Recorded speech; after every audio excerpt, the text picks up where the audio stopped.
Chico, bom dia a todos ligados aqui no Jogo Aberto. Olha, é isso mesmo, depois de faltar o treino de ontem, Pedro se reapresentou hoje aqui no Ninho do Urubu, né? Ele chegou por volta das 9h30 da manhã, treinamento marcado para as 10 horas. Claro que a gente está naquela expectativa, né, de alguma informação de bastidores sobre esse reencontro entre Sampaoli e Pedro, né? O primeiro aí depois da agressão. Nós lembramos aqui que o Pedro levou um soco do preparador físico Pablo Fernandes na partida contra o Atlético Mineiro em Belo Horizonte no fim de semana. Isso tudo porque o jogador teria se recusado a aquecer com os outros atletas, enquanto o Sampaoli ainda podia fazer uma substituição. Esse caso foi para a polícia, o Pablo Fernandes pediu demissão, não está mais por aqui, mas Sampaoli, esse sim, está mantido no cargo, né? E ontem, Renata, o Pedro justificou a ausência dele no treino só na parte da tarde.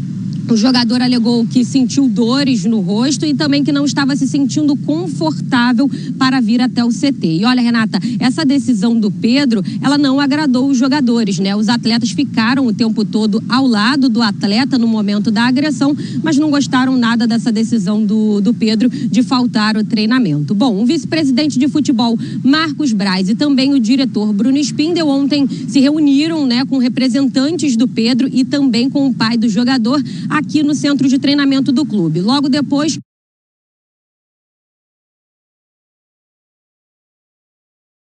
o Braz foi até a casa do Pedro conversar com o jogador pessoalmente e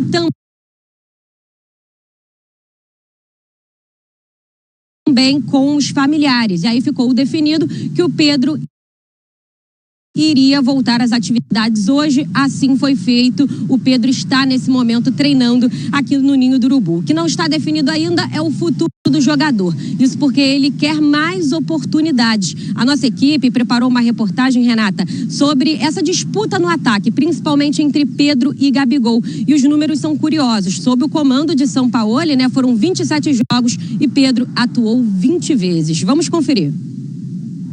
Quem não queria ter em seu time dois centroavantes do nível de Pedro e Gabigol?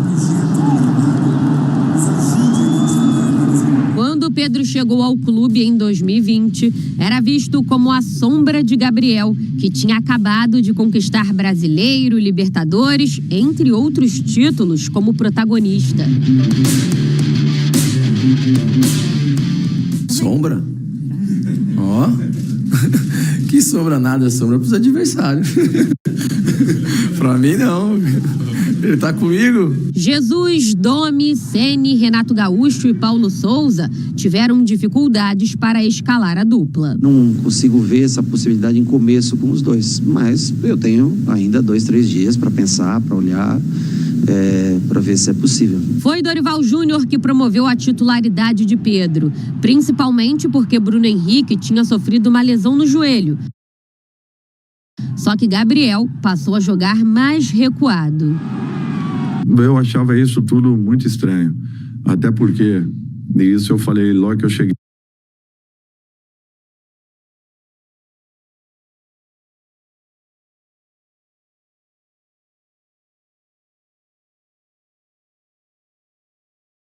Eu falei, Gabriel, com quem você jogava no Santos comigo? Ele falou, com o Ricardo Oliveira. Eu falei, tá, e qual é a diferença do Ricardo pro Pedro? Eu sempre disse que, para mim, poderia jogar com certeza. Gabriel, Bruno, quem sairia? Não sei. Não sei quem sairia, mas os 3 poderiam jogar. Com Dorival Júnior, o camisa 9 encontrou sua melhor versão. Marcou 29 gols em 59 jogos em 2022. Campeão e melhor jogador da Libertadores. Artilheiro do torneio com 12 gols. O jogador também conquistou a Copa do Brasil. Pedro fechou o ano da melhor forma, com a convocação para a Copa do Mundo. Apesar do alto nível no ano passado, a chegada de Vitor Pereira nesta temporada mudou um pouco o sistema de jogo. O português passou a jogar com apenas um atacante. No primeiro duelo da final do Campeonato Carioca entre Flamengo e Fluminense, que o rubro-negro venceu por 2-0, Gabigol começou no banco e explicou o motivo. Acho que foi no penúltimo treino, tive uma conversa com o Vitor, onde a gente esclareceu um assunto que a gente tinha que esclarecer, que era sobre minha posição. Ano passado pude ajudar o time bastante numa posição diferente da minha, entre aspas, ali, né? Então, e esse ano eu pedi para ele, a partir desse momento, para que eu possa voltar à minha posição de origem. E hoje o time saiu com o Pedro de centroavante. Quando eu entrei, a gente acabou mudando o esquema de novo, com 2 atacantes, como eu jogo, e pude ajudar a equipe a sair vencedor. Sob o comando de Sampaoli, Pedro atuou em 20 dos 27 jogos até aqui. Em 4 estava lesionado, sendo titular em 15 e entrando ao longo do jogo como reserva em apenas 5. O centroavante começou a perder espaço desde a vitória sobre o Grêmio por 3-0, no início de junho, pelo Campeonato Brasileiro. Curiosamente, no mesmo momento em que Bruno Henrique voltou a marcar depois da lesão. Dos centrodelanteros diferentes, ¿no? Uno un delantero más de área y Gaby es un jogador que sale a jugar, entonces son diferentes. Mas yo considero que Pedro tem mucha capacidad de cara al gol, muita. Uma comparação recente mostra que Pedro com Dorival Júnior foi 22 vezes titular, 10 vezes reserva.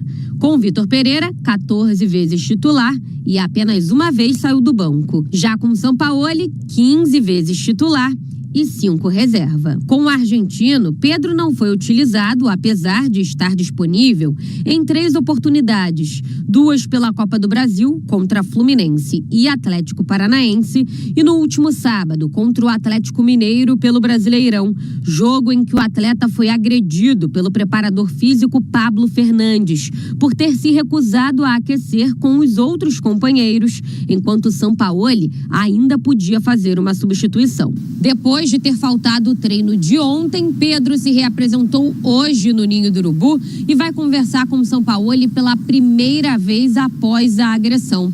O futuro do Camisa 9 ainda está indefinido. Uma transferência para outro clube brasileiro parece improvável, já que o jogador entrou em campo 13 vezes pelo Brasileirão. Será que Pedro vai ter mais minutagem com o Sampaoli? E a relação conturbada vai ser resolvida?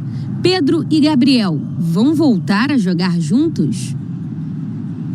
Primeira coisa, Pedro fica no Flamengo, Chico, na sua opinião? Eu acho que fica até pelas circunstâncias. As perguntas que a Tati deixa na matéria, elas são procedentes, né? Ele vai jogar junto com o Gabigol, ele vai permanecer, como é que vai ficar o clima com o Sampaoli a partir de agora? São respostas que a gente vai ter na sequência. Mas exatamente pelo limite de jogos já superado no Brasileiro, ele não tem mercado aqui no Brasil e nenhum outro clube conseguiria fazer esse investimento agora. Fora, se pintar uma proposta, talvez pelo desgaste ele saia, mas eu acho que ele permanece sim. Bom, agora a gente fala do Fluminense também, que tem compromisso hoje. Preparador físico. Pedro foi ao Ninho do Urubu, na manhã desta terça-feira, e voltou a treinar no Flamengo após faltar à atividade na última segunda. O atacante se encontrou pela primeira vez com o elenco depois de ter sido agredido pelo preparador físico Pablo Fernandes no último sábado, em Belo Horizonte. Ele alegou dores no rosto, onde foi atingido por um soco depois do jogo contra o Atlético Mineiro, para não ir ao Ninho na reapresentação do Flamengo.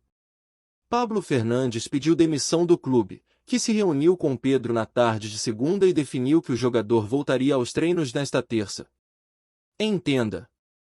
Na partida de sábado, contra o Galo, a negativa de Pedro de se aquecer quando Sampaoli ainda poderia fazer uma substituição irritou Pablo Fernandes, que, no vestiário, cobrou o atacante. Houve uma pequena discussão entre as partes antes que o preparador desse um soco no rosto de Pedro. Horas depois, o atacante foi à delegacia prestar depoimento e realizou o exame de corpo de delito, que constatou lesões no rosto e na boca. Em post no Instagram na madrugada de domingo, Pedro disse que foi agredido covardemente e inexplicavelmente e acrescentou que a covardia física se sobrepôs diante da covardia psicológica que tenho sofrido nas últimas semanas. Após diversas reuniões ao longo do domingo, ficou definido que Pablo Fernandes apresentaria sua carta de demissão ao Flamengo. Em encontro da diretoria com Jorge Sampaoli ficou decidido que o treinador permaneceria à frente da equipe.